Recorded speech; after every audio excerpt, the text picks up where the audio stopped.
jërëjëf Daouda di kontaan loolu di la nuyu seen internautes yi di balaa maa tontu ci laajte bi rek damay revenir ci mission yi nga xamante ne moom dañu dénk ministère du commerce surtout ñetti mission yoo xamante ne yu am solo la mooy bu ci njëkk mooy fexe ba marché bi sénégalais lu mu soxla rek mu mun koo fekk ci marché bi moom mooy première mission bi mooy approvisionnement correct du marché kon nag sénégalais yi moom war nañoo xam ni consommateur bi saa yu duggee ci magasin wala ci marché wala ci benn boutique bu fekk fa li nga xamante ne moom la soxla nga xam ne li ko waral mooy liggéey bu am solo bu ministère du commerce def ak ñi nga xamante ne moom mooy commerçant yi. ñaareel mission bi mu nekk qualité produit bi ndax xam nga produit yi mën na lor ki koy consommer kon ministère du commerce day fexe ba bépp produit bu nit di consommer rawatina bu fekkee denrée alimentaire la mu nekk boo xamante ne dafay respecter normes yi mu nekk produit de qualité. loo am nañu sax benn service muy laboratoire national d'analyse et de contrôle boo xamante ne liggéeyam rek pour contrôler produits yi nga xamante ne moom la sénégalais di consommer moo xam dañ ko jëlee bitim réew wala dañ ko produire au niveau local. ñetteel mission bi nag moom mooy li ñu naan stabilité des prix protéger le pouvoir d'achat des consommateurs maanaam ministère du commerce dafay fexe ba prix yi nga xamante ne moom la ñuy proposer ci produit yi mu nekk prix yoo xamante ne du diis trop ci gafa consommateur bi. mission boobu nag mooy bi nga xamante ne mën nañu wax ni moo gën a méngoo ak jamono ndax léeg-léeg bu ñu waxee marché ñu naan produit cher na waaye nañu xam ni veillé nañu ba marché bi am produit tey jii donte ñu ngi ci weeru koor kenn am ak contexte international bi nga xamante ne doy na waar vraiment consommateur bi na nekk rassuré que produit bu doy mu ngi ci marché bi. prix yi tamit nekk na ay prix yoo xamante ne yu acceptable par rapport ak contexte bi nga xamante ne moom la ñu nekk.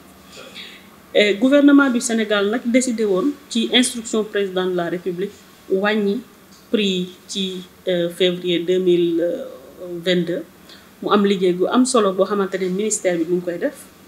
mu ngi continuer liggéey boobu aussi ci terrain bi ndax commerçant yi pour ñu mun a appliquer prix yi il faut que souvent contrôle bu serré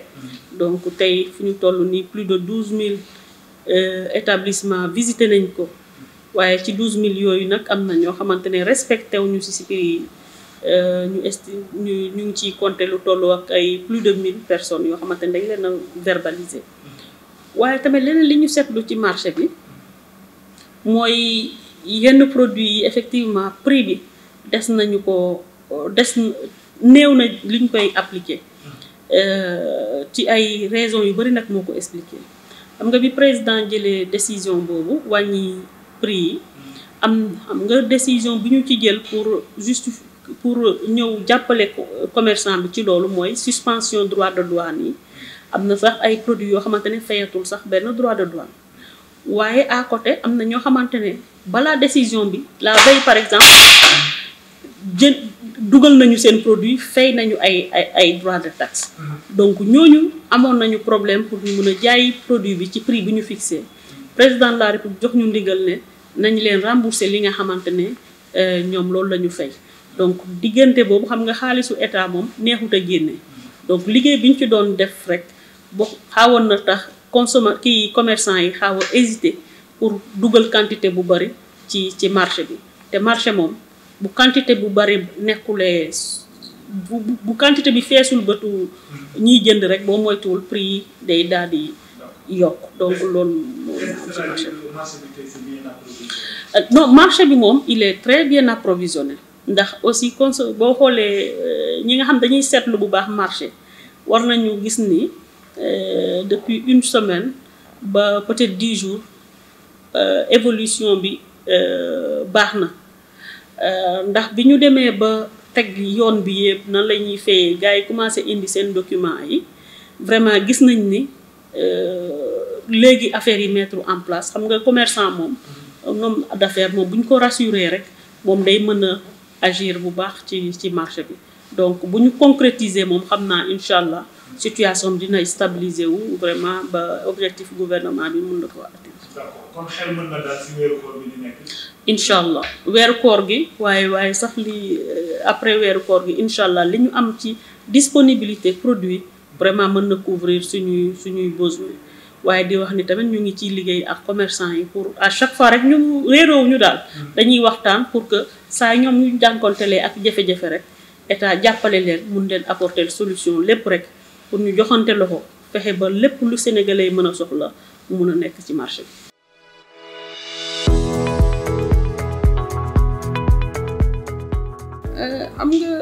am nga Dawda mbir boo gis rek am na ñoo xamante ne loo leen wax rek dañ koy exécuter waaye am na ci ñoo xamante ne balaa ñoo exécuter moom il faut nga dal seen kaw bi ñu état jëlee décision bi waxtaanoon nañ ci ak commerçant yi association de commerçants yi gis ngeen aussi ñu am sortie yu ñu ci def pour woo seen membres yi ñu respecter prix yi tey jii de bu ma jëlee li nga xamante ne moom la ñu suñu service yi jox ci ay statistiques ñoom def nañu bi affaire bi tàmbalee ba léegi def nañu lu tolloo 12,000 visite ci marché bi bu ñu visité 12,000 yooyu am na ci junni nit yoo xamante ne vraiment ñooñu gis nañ ni prix yi ñu doon appliqué méngoowul ak yi nga xamante ne moom la yoon santaane donc ñooñu am na ay sanctions yoo xamante ne appliqué nañ ko ci ñoom donc loolu mooy le travail quotidien du ministère waaye lépp aussi di continuer waxtaan bi ak ñoom ak di am yaakaar ni ak décision ak effectivité paiement yi nga xamante ne moom la état bi di defal commerçant yi dinañu gën a ñëpp dinañu gën a mën a respecter lii di prix yi nga xamante ne moom la ñu fixé voilà.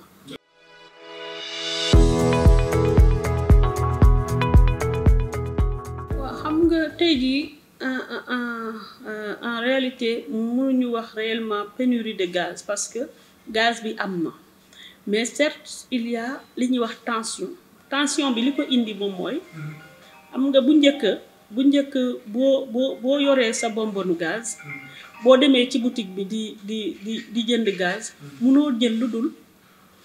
marque bi nga xamante ne moom nga yor léegi léeg-léeg loolu daan na jur yenn jafe-jafe ci consommateur bi ndax boo demee ki nga xamante ne yorul sa marque bi doo mën a am gaz léegi nag ñi nga xamante ne ñoom ñuy acteurs yi ñu daal di conclure benn protocole bu ñuy ne interchangeabilité xamante ne bu ma yoree sama bonbonu gaz rek quel que soit marque bi ma ko fekk mën naa am gaz bi ma soxla loolu pour yombalal consommateur bi la mais nag dafa war a permettre ku ci nekk aussi nga mën a dem jëli say bonbon donc à ce jour am na benn opérateur boo xamante ne am na lu tolloog 200,000 bonbonu gaz yoo xamante ne demul jëli ko donc loolu ku ko jëliwul du ñu mën a charger gaz bi pour mun ko yóbbu ci circuit de distribution bi donc kooku nag la ñu convoqué d'ailleurs sama service yi convoqué nañ ko tey pour déglu ko lan moo waral loolu ak aussi intimer ko mu def li nga xamante ne moo war pour xam nga gaz bi quantité bi comme ni ñu koy waxee déjà yow li nga mën a contrôler surtout moom mooy au niveau de l'import xam nañ ni am nañu une quantité suffisante boo xam ne mën na permettre ñu assurer approvisionnement correct maintenant au niveau des distributeurs am nga bu fekkente ne au niveau du détail dafay jafe pour nga mën a évaluer parce que xam nga dafay éparpillé dans différentes boutiques mais li gën a am solo rek moom mooy bu ñu rétablir problème bi ak ki nga xamante ne moom mooy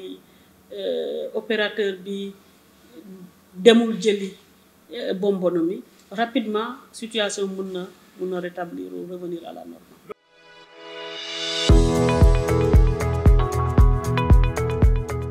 xam nga suukar si nag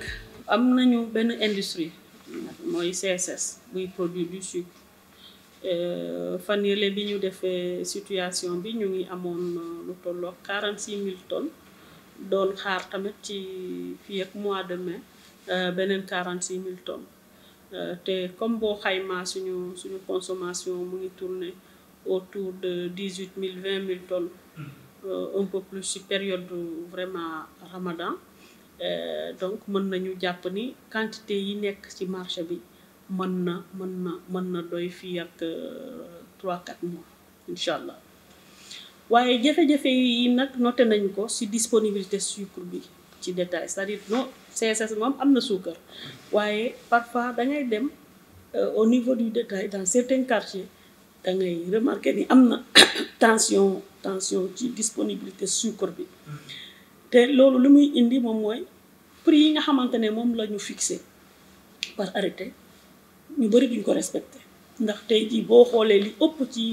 ci commerçant yi ñu visité respecté wuñu prix sucre bi duñ ko jaay 600 francs ñu ngi koy jaay diggante 700 800 am na ci nga xam ne ñoo ëppal souvent ci grande surface yi rek ngay dem fekk fa vraiment ñu respecté prix bi nga xamante ne moom la ñu fixé situation boobu nag mu nekk situation bu doy waar ñu nekk tamit ci contexte boo xamante ne contexte ramadan la mu nekk il faut nécessairement ñu apporter ci ay solutions donc ñu ngi ci solution yooyu lañ toll.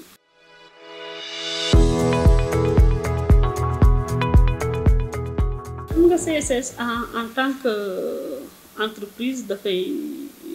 intérêt am normalement moom mooy jaay sa production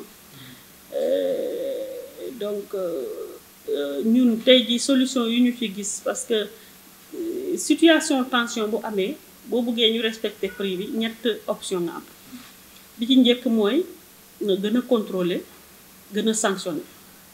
waaye inconvénient bi moom mooy bu fekkente ne ci boutiquier bi li tax mu yokk prix bi ci ki ko fournisseur bi la boo koy sanctionner li koy gënal moom mooy bañ a jëlee ci suukar bi donc ça veut dire que consommateur bi nga xamante day jënd chaque jour boo moytuwul di nga wóor ba ndogu jot dem di uti suukar nga wër ko ba sonn sa quartier doo ko am donc loolu moom xam nañ ni du loo xamante ne lu gën la ci période bi ñu nekk surtout période du Ramadan. ñaareel option bi moom mooy bàyyi situation bi nii rek di naan comme tension moo amul pénurie nañu bàyyi ba marché bi réguler boppam. C'est vrai que bàyyi nañ ko pendant un bon moment pour que loolu mais gis nañ ni ba léegi situation bi rétablir te buñ ko seetaanee noonu dafay mel ni effort yi état bi def pour que prix bi mu ñëwaat 600 francs parce que xam ngeen ni yokkoon nañ fi prix bi président moo ko ramené parce que dafa defaat un effort pour soutenir le prix donc day mel ni dépense su état boobu dootul nekk efficace parce que objectif bi nga xamante ne moom la ñu viser atteindre ñu ko. Troisième option bi mooy fexe ba suukar am ci marché bi donte CSS am na suukar et que gis ñu ko bu baax ci circuit bi mais fexe ba mu fees ba commerçant yi ñu xam ne suukar a ngi ci marché bi loolu nag boo ko bëggee def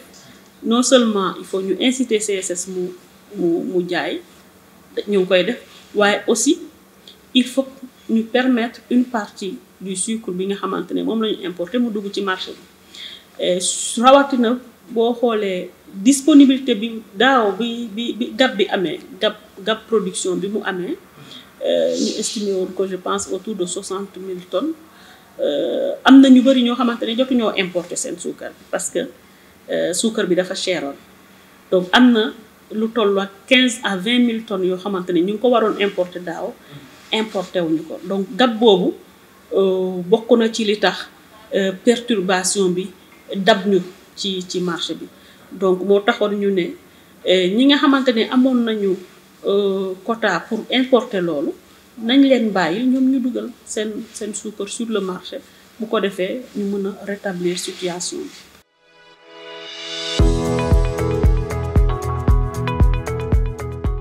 patron CES dëgg la lire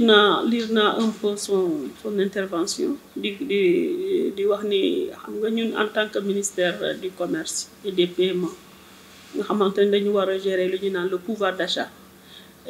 bu ñu déggee nit wax ni entreprise am dafa am ay jafe-jafe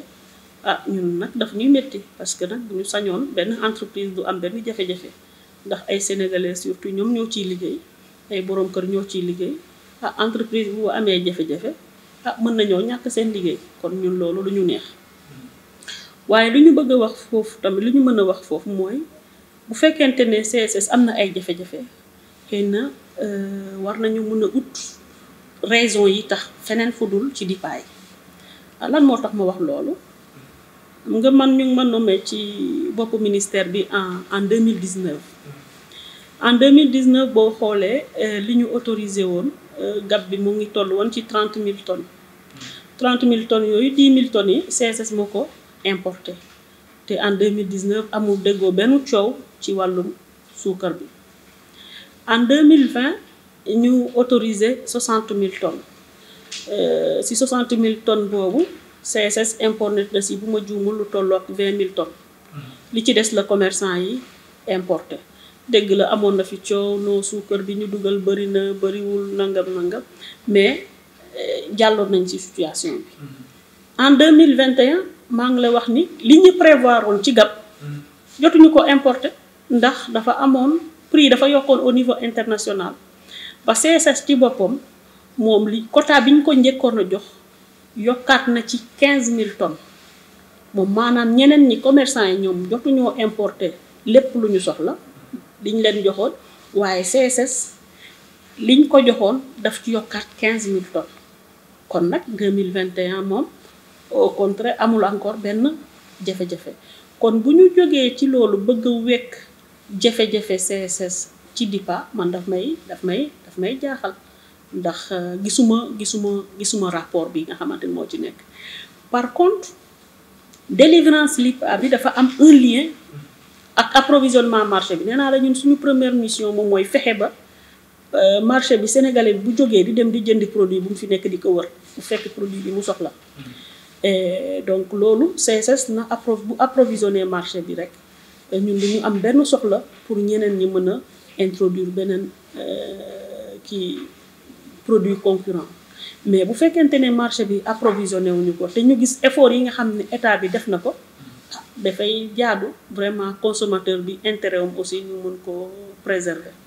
waaye li ma bëgg a wax rek mooy dalal xel ñoo waa CSS ne leen ministère du commerce du poser mukk incha allah benn acte boo xamante ne mën na mettre en péril seen entreprise ndax nag vraiment nekk na suñu fleuron bëgg nañu sénégalais yi fa nekk ñu nekk ci jàmm waaye bëgg nañu sax moom CSS mu gën a sawar ci créer de nouveaux emplois ndax ay sénégalais rek a fay liggéey waaye nag na fexe ba marché bi daal li ñu soxla ci suukar bu nekk disponible ñu jaay commerçant yi nga xamante ne ñoom ñoo mën a approvisionner marché bi comme ni mu waree bu ko defee vraiment dina nekk ci intérêt ñëpp daal. xam nga CSS nag production boo ko xaymaa ci depuis des années mu suñoo couvrir en réalité les besoins du marché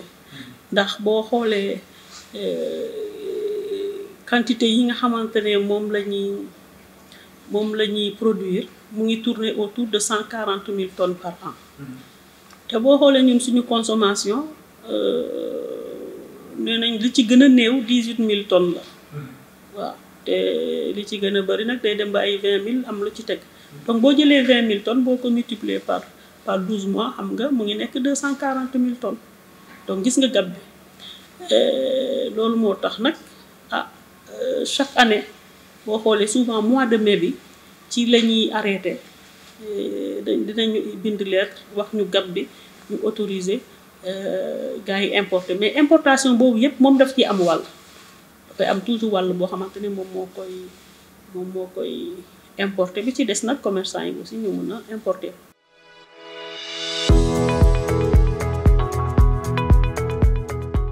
environnement bi CSS nekk bi entreprise yëpp bu ñu ko amee Sénégal di xam naa vraiment danañu gën a sawar ci produire ndax protection bi état apporté CSS dafa nekk protection boo xamante ne vraiment benn entreprise amu ko ndax xam nga maa ngi lay wax ni daaw commerçant yi dañu amoon jafe-jafe importer quantité yi nga xam ne moom lañ leen di autoriser li ko waral mooy xam nga ñun bu CSS production bu nekkee ci marché bi képp ku importer suukar da ngay fay taxe yu cher parce que xam nga tamit dëkk tubaab yi ñoom ñoo ñu ëpp moyen et donc seen suukar dafa gën a yomb kon boo leen bàyyee noonu rek ñu dugg ci marché bi dañuy yàq marché CSS bi donc état ñëw protéger ko ci loolu protéger ko par la taxe conjoncturelle mais aussi protéger ko par valeur bi nga xamante ne moom la ñuy yéegal muy valeur de déclenchement donc loolu rek ñu préserver la sa marché loolu rek defe naa doy na protection mais loolu kay ku nekk da nga ci tirer say conclusion rek defe naa entreprise moom li koy soxal mooy na am marché bu ñëwee ci marché yow mu xam ne man de sama produit bu nekkee ci marché bi benn produit du dugg pour ñëw concurrencer ma foofu mais entreprise boobu nag protéger nañ ko mu ngi ci jàmm waaye nag tamit xam nga li ngay protéger entreprise tamit population bi nag moo jiitu ci lépp xam nga li nga xamante ne moom moo gën a ñor gouvernement du Sénégal mooy la population nan la ñuy def ba faj soxlay population ndax population boobu moo tax gouvernement bi nekk en place kon moom mooy priorité bi kon bu fekk tant que entreprise bi nga xamante ñu ngi koy protéger mu ngi def lii tax ñu protéger intérêt population bi mais dañ koy jàppale bu baax moom mooy protéger ko marché am bi mais bu fekkente ne li ñu koy protéger war na mu ngi jur jàngoro ci population bi population bi mooy patron bi il faut ñu mun a bàyyi xel ci moom bëgg-bëggam.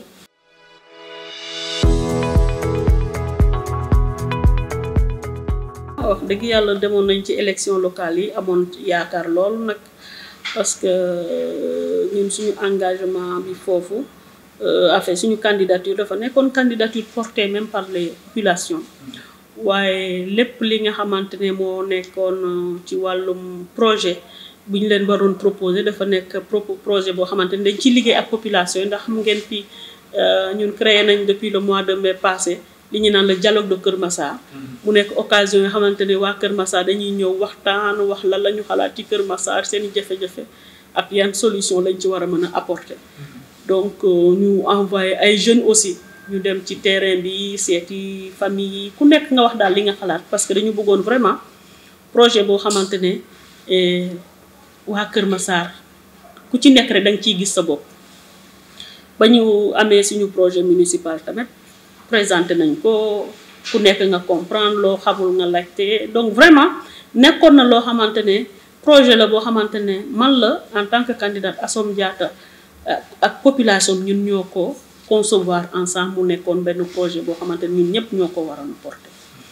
te bi ñu defee campagne bi tamit gisoon nañu vraiment adhésion population bi kon ñun bi ñu gisee résultat yi dafa nekkoon mbetteel ci ñun waaye xam nañ ni doonul mbetteel ñun kese waaye nekkoon na mbetteel tamit ci majorité population Kër Massar waaye bi ñu defee suñu séance de débriefing ak suñu ndaw yi ñu représenté foofu ñu gisoon ni am na lu bari loo xamante ne jàpp nañ ni jaarul yoon bi ñu gisee loolu nag ñu introduire benn recours parce que comme yoon may na bépp candidat wala bépp citoyen bu gisee ni élection yi jaarul yoon mu mun a introduire saisir la cour d'appel ñun loolu tax ñu saisir la cour d'appel ci benn recours en annulation de ces élections wax ci li nga xamante ne ñun loolu la ñu xalaat ni jaarul ci yoon bi ñu defee recours bi nag am nañu occasion aussi bi ñu demandé présidente cour d'appel bi ñu accéder ci document yi nga xamante ne moom mooy PV wala registre d'émargement waaye ba ñu ko xoolee wax dëgg yàlla gis nañ ni li ñu doon ragal am na lu bari loo xamante ne gis nañ ko fa muy ay irrégularité yu doy waar moo tax ñun ñu ngi poursuivre suñu recours boobu naam bi ñu demee le 22 mars cour d'appel dafa rejeter suñu recours waaye ñu ngi xaar ñu notifier ñu décision bi bu ko defee ñu mun a yéegal encore recours bi au niveau de la cour suprême nga xamante ne moom mooy beneen étape ndax ñun dañoo am yaakaar ni ak li ñu gis si irrégularité yi am xëy na juge yi jotuñoo xool lépp éléments yi yëpp wala jotuñu gis éléments yi yëpp et que donc c'est important ñu yóbbuwaat ko ci beneen niveau bu gën a élevé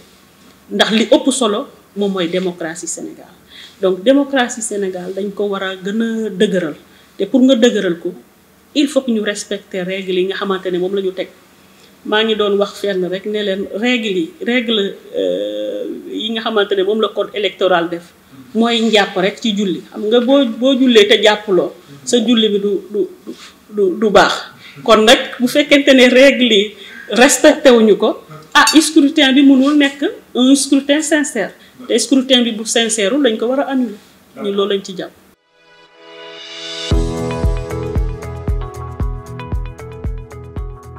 non xam nga nit mën nga dëkk mën nga cosaanoo fenn waaye nga mën a présenté wu fépp ndax nag Sénégal moom ñun ñëpp ñoo ko bokk te wax dëgg yàlla ba ma dëkkee Kër Massar ba tey am nañu relation yoo xamante ne yu am solo yu ñu tissé avec les populations ba ñun de jàpp ñu benn yoon erreur la ñëw présenté wu Kër Massar au contraire ndax tey jii la ñu gën a amati sax suñu place ci Kër Massar te ñun li ñu bëggoon mooy bu nekk maire foo xamante ne chaque jour da nga fay nekk jege population parce que nag maire bu ñu ko waxee c'est surtout pour gën a jege population bi administration de proximité daal la war a nekk.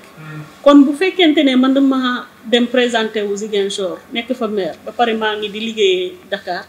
xëy na man en tout cas man sama yéene bi ma am pour foofu kon duma ko mën a doxal comme ni mu waree. Kër Massar laa dëkk fa laa nekk